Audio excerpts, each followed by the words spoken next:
Tas dito may bikaw din pala oh. Oh. Ayun yung bitawan yung kanyang ano, asawa. Yung babae.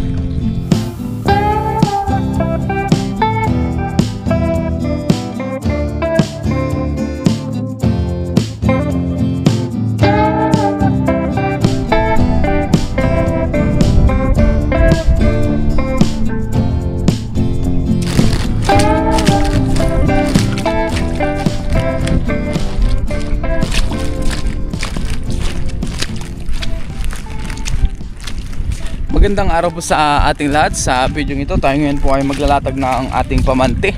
Nandito muli tayo sa dagat kung saan tayo madalas naglalambat noon.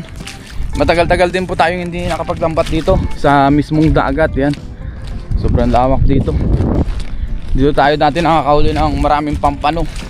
So try ulit natin ngayon maglatag ng pamante. Balikan natin mamayang hapon itong lambat natin. So ilatag natin ngayong umaga. Ang oras pala natin ngayon ay 6:30 na po.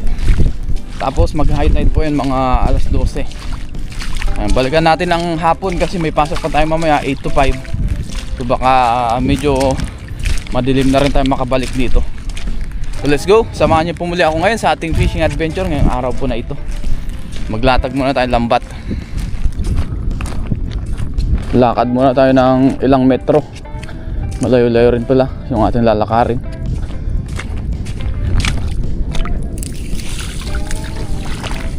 Ngayon po hindi pala natin na-play yung ating pang video. Kasalukuyan na po natin linalatag yung ating pamante. Yan, kuha lang tayo ng highlights. Ganito lang naman natin linalatag ito. Dito natin sa buhangin nilatag. Kasi po dito sobrang taas ng tubig dito pagka nag high tide.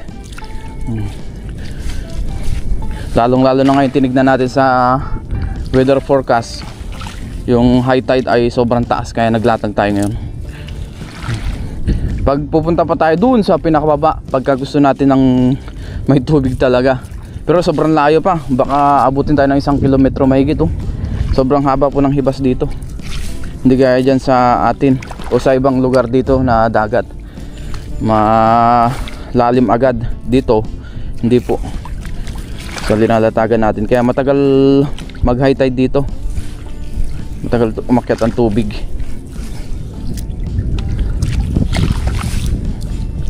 Yan, malapit na rin po tayo matapos. Mabilisan tayo maglatag kasi mamaya may pasok pa tayo. Pasok pa sa trabaho. Lagyan na lang natin to ng pinakapabigat nya. Yan. Ito na yung pinaka ano natin, palutang nya. Lagyan natin dito. Yan. Tapos lagyan po natin ito ng pabigat. Sako po na may buhangin. Yan, lagyan natin. Kasi wala tayong papasakan dito, kaya yun ang technique natin. Yan, nakita lang natin sa Taiwanese kung ano yung ginagawa niya dun oh. Yung kanyang ginagawang pabigat ay yung sako na may buhangin, linalagyan niya dito. So ganun din gagawin natin. Testing natin.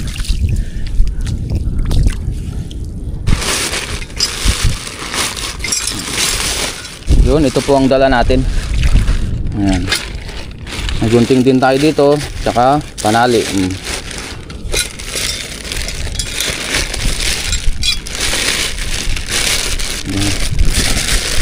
Tapos may plastic po sa loob para talagang sure na hindi matatanggal yan. Ganyan ang gagawin natin oh. Tapos dito sa hinukaya natin, dito rin natin ilalagay yung ating pabigat. Dito natin sa ibabaon. Hindi naman ito basta-basta matatangay ng agos.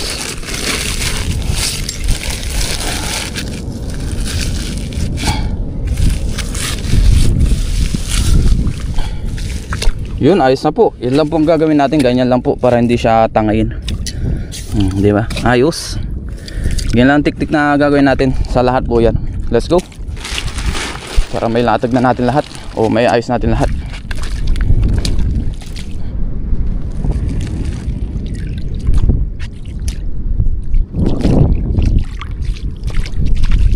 Ngayon po tapos na tayo maglatag. Nilagyan po natin ng pabigat. Bali dalawa-dalawa po yung pabigat natin. Bali 6 po yung linagay natin na sako na medyo maliliit, para sure ball na hindi matanggal. 6 na sako po yan. dalawa sa magkabilang gilid, tapos dalawa rin po sa gitna. Ayun ang ating lambat. Yan po ay 70 meters, tapos triple net yung nilagay natin. Pang malaki ang isda po yan. Yan, so uwi na po tayo kasi mamaya ay may pasok pa tayo alas 8, dahil alas 7 na rin po ng umaga, para makapag-prepare pa tayo. Inabot din tayo ng isang oras dito, kasama yung lakad kasi malayo po yung nilalakaran natin, no? Mga nasa 600 meters siguro. Layo po, para sure ball na makahuli tayo. Sana merong mahuli mamaya. So see you po sa ating pagpapandaw mamayang hapon. Let's go.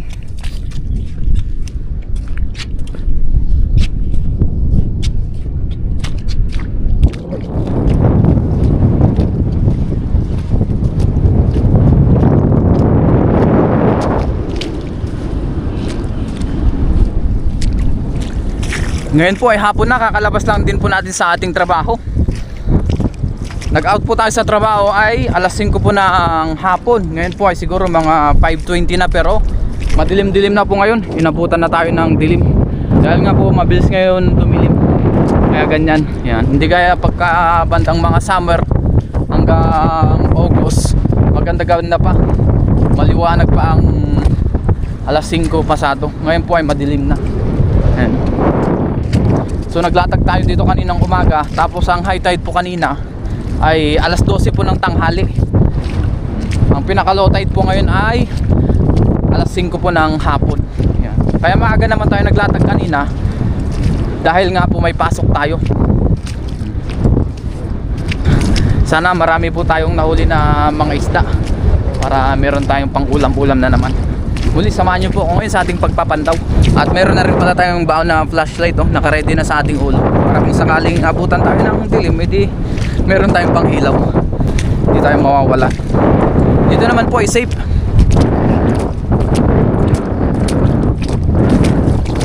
At ito may nakasalubong kain Taiwanese, nanguha yata ng halaan. Chiga sa mo laban, chiga sa mo 没有东西了，认识了。啊，东西。那个你用的那个网，对啊，我。啊你那个。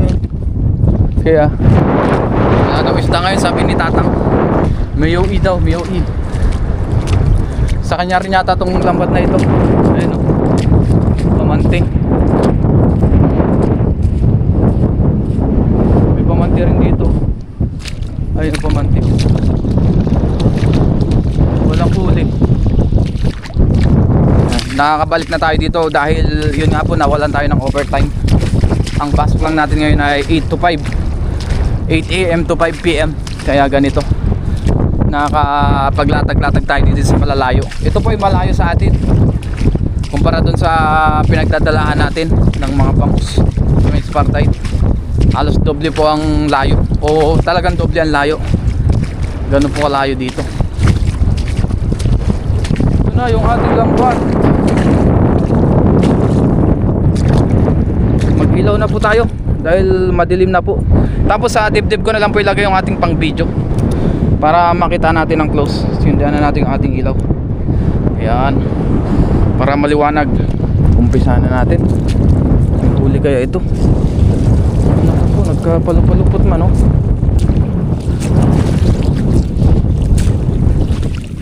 Nagkapalupalupot ah.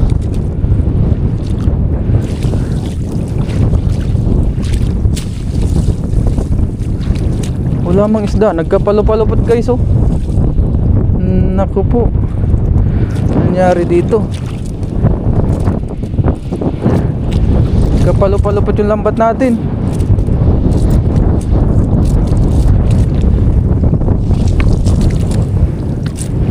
Oh.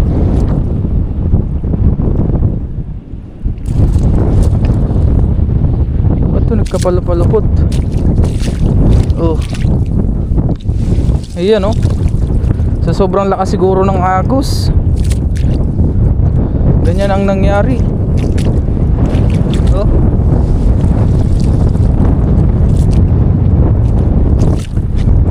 Wala, hindi yata pwede ulit maglatag dito guys pag ganito, oh. Puro basurang nahuli. Sira po tuloy yung lambat natin, oh. Hindi kaya sa sobrang lakas ng agos ito.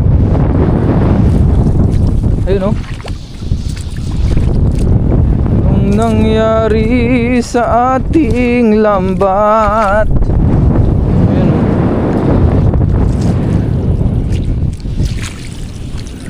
Dito yung ayos po. Kaso dito nagpalo-palo po talaga siya, oh. Wala kang nahuli po na isda. Tapos ang daming basura.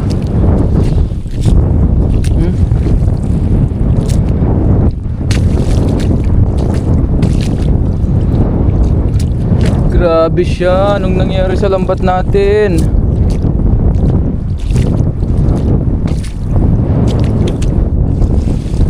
Ano? Nagkapalo-palupot siya. Ito po. Tingnan yung nangyari, guys, oh. Wala tayong nahuli na isda. Ang saklap ng nangyari sa lambat natin. Ngayon na lang kasi ulit tayo nakapaglatag dito. Oh. Wala, eh, oh.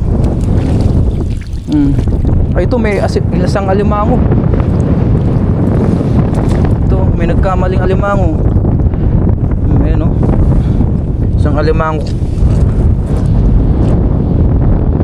Tanggalin na natin ito para mamaya ilipit na lang natin yung ating lambat. May nagawing alimango dito. Tanggal na yung sipit nya. Tanggalin na rin natin isa para wala na tayong tatanggalin pa.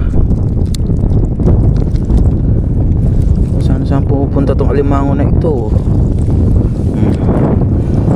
So baka ligpitin ko na po itong ating lambat, tapos doon na lang natin sa dorm ayusin.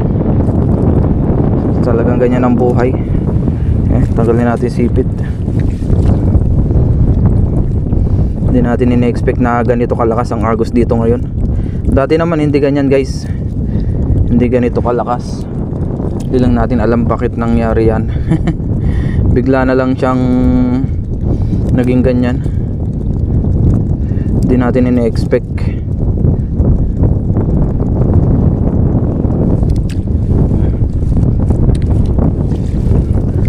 Sunod natin itong isang alimango. Nakakalungkot naman. Nakakalungkot na pangyayari sa ating pangingisda. Ganito ang nangyari sa lambat natin. Kasira-sira siya. Hindi ko alam kung ano nangyari dito. Tinangay ng... Hindi rin natin alam kung bakit nagkaganyan.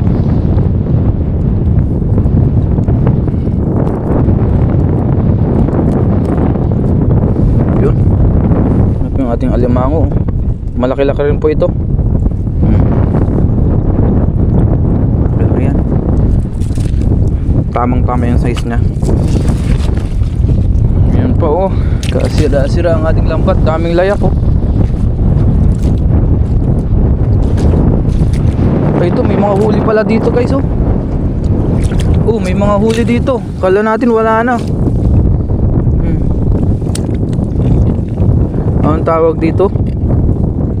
Alakaak. Ayan, oh, alakaak siya. Patay na tong isda na to, ah. Pero yung hasang niya pula pa. Namatay lang siguro sa sakal. Tapos dito may bikaw din pala, oh. Oh, bikaw po ito. Ganito talaga yung kadalasan na nahuli natin dito noon. Wow, sarap. Akala natin zero na tayo. At least meron tayong nahuli na 3. Ito malaki-laki po ito. Bikaw kung tawagin, yung bunganga niya, oh. Ganyan yung tsura niya.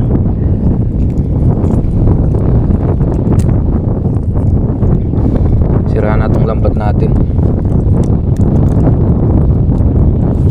Yun.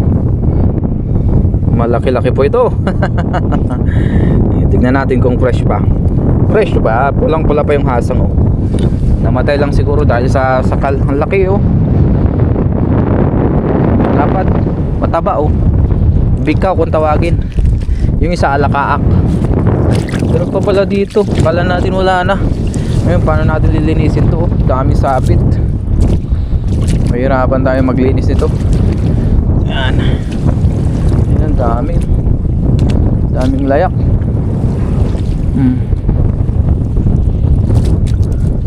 Daming mga naiwan na maliliit na basura. Ay, ito meron pa oh. Uy, meron ditong blue crab oh. Oh, di ba? May blue crab pa. Kala natin wala na. Blue crab. Oh. Nadagdagan pa yung ating alimango. Di ba? Hindi na tayo na zero ngayon. Mayroon na tayong mga huli.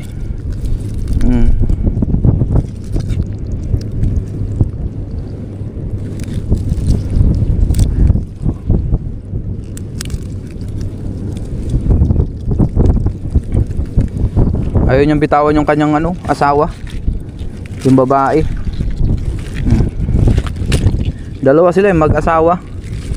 Itong isa babae po, itong isa. Ito yung maliit pa, ibalik natin. Ayaw niyang bitawan oh. Yun. Laglag. Ayan na. Ayaw bumitaw. Yun.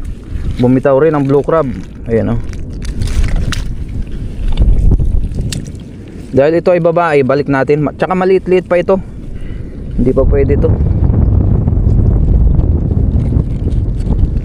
Hawakan lang natin sa pinakalikod niya.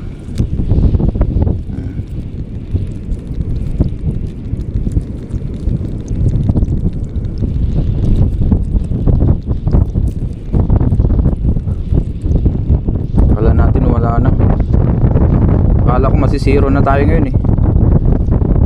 Maganda sana ito kung hindi nagkasabit-sabit. Kaso nagkasabit-sabit siya eh. Subukan natin mamaya kung maayos pa natin. Talagang inaanod siya eh.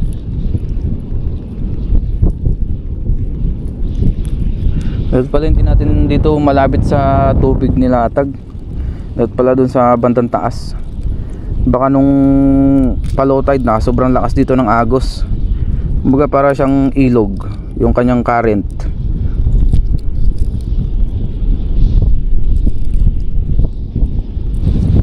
Yun, ito po ay maliit. Pakawalan natin, ito ay babae. Diyan natin sa lulubog na yan. Ayan. Yung blue lang po ang kukunin natin oh. Meron na rin tayong mga huli oh. Hindi na po tayo na zero. Meron na tayong huli. Kaya lang ilambat natin nagkasira-sira. Ayan oh. Natin to aayusin.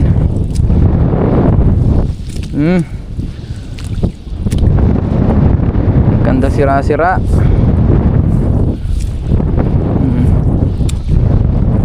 Nagpaikot-ikot siya. Ang ganda ng ginawa nating pabigat, di ba oh?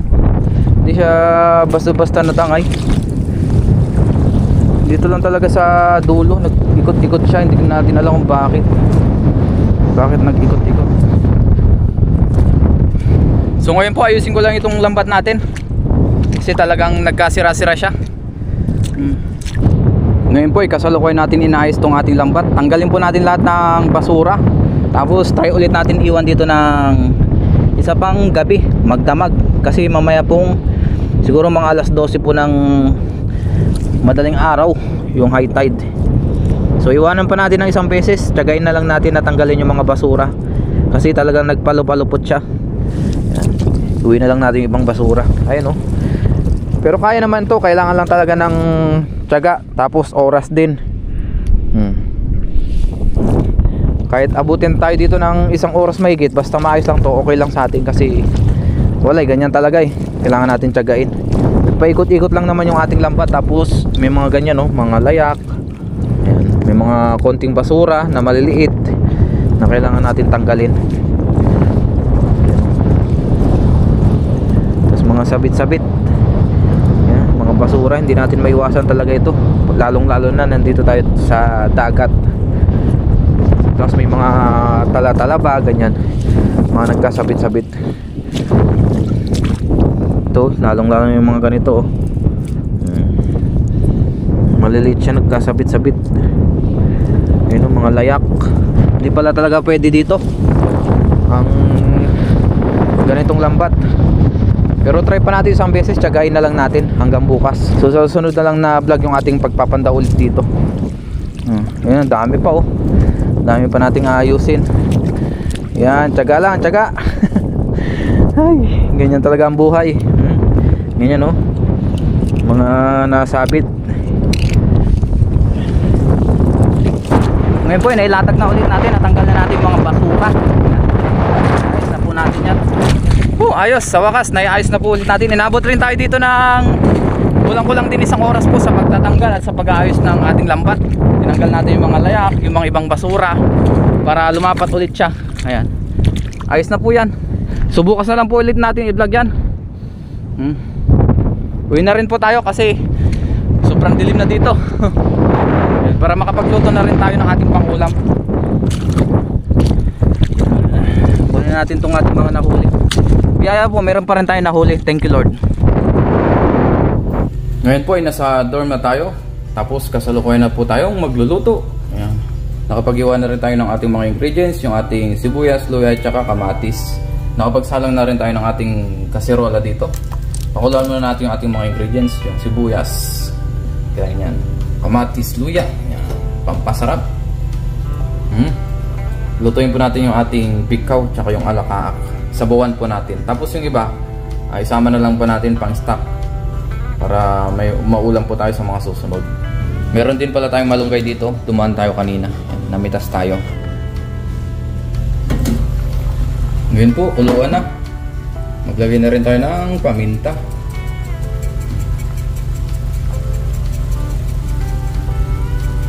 Maglagay na rin po tayo ng konting patis. Yan. Pampalasa. Tapos lagay na po natin yung ating mga isda. Sabayan na po yan. Yan.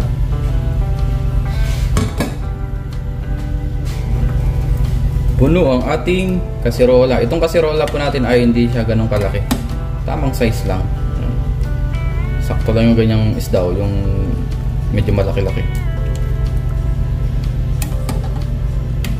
Magdagdag din po tayo ng asin kasi konti lang yung linagay natin na patis para talagang malasa.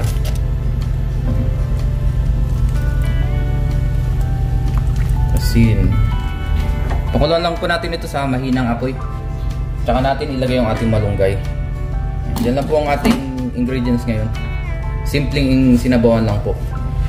Ngayon po ay kuluan na yung ating isda. Ilagay na po natin yung ating malunggay. Yan. So, ibabaw natin. Tama lang po yung dinagay natin. Yung kinuha natin. Para hindi naman sobrang dami. At ang tamang malunggay lang. Isang kuluan na lang po yan. Kain na rin tayo. Ngayon po, luto na ang ating sinabawang isda. Kain na po tayo.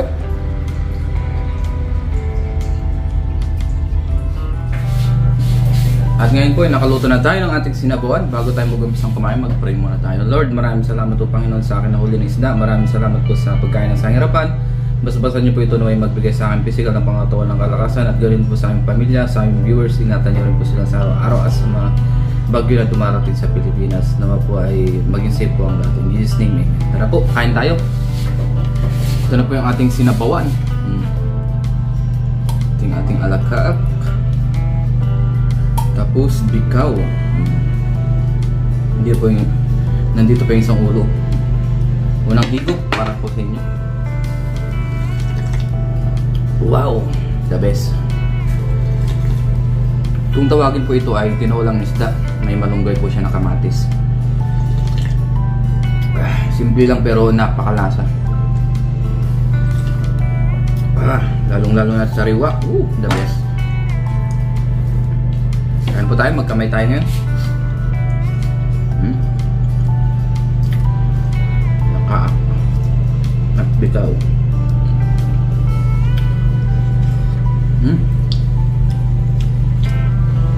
Gasa ng laman.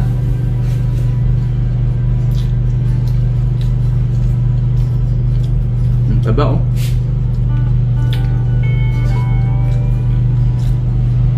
Muli, maraming salamat po sa inyong pagsama sa atin.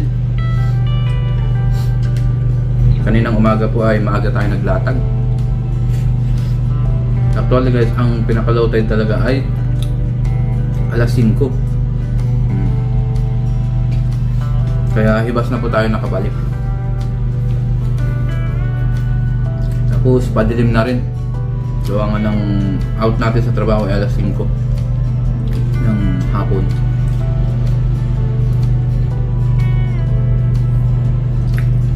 Naglatag tayo ng umaga kanina alas 7. Ayun, mga alas 6 pasado. Yung taas ng tubig ay mga alas 9 pa pasado. Kaso may pasok tayo ng alas 8 kaya inagahan na lang po natin yung paglalatag. Mga 9:30 siguro. Unti-unti na kung tataas yung tubig doon. Ang pinaka-high tide po ay alas 12 ng tanghali o 12 past. Kaya kung mapapansin nyo, ang haba po ng pa-TM natin.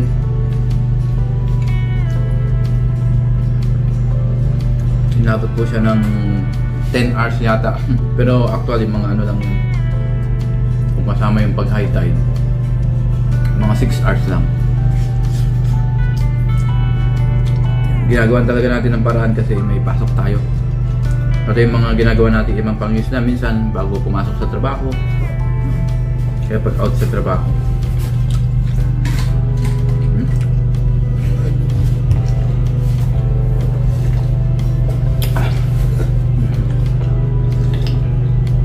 Wow, the best.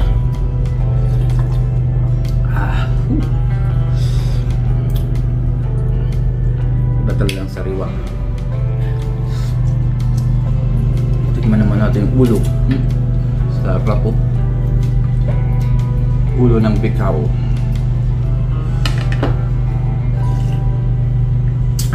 The best.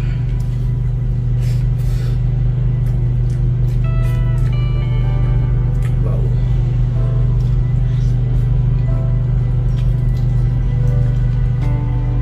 Napakalasa ng isdang bikaw na to. Oh. Nag-iisa lang tong bigaw pero malaki po siya. Pwedeng tatlong ulaman sa size na ganito.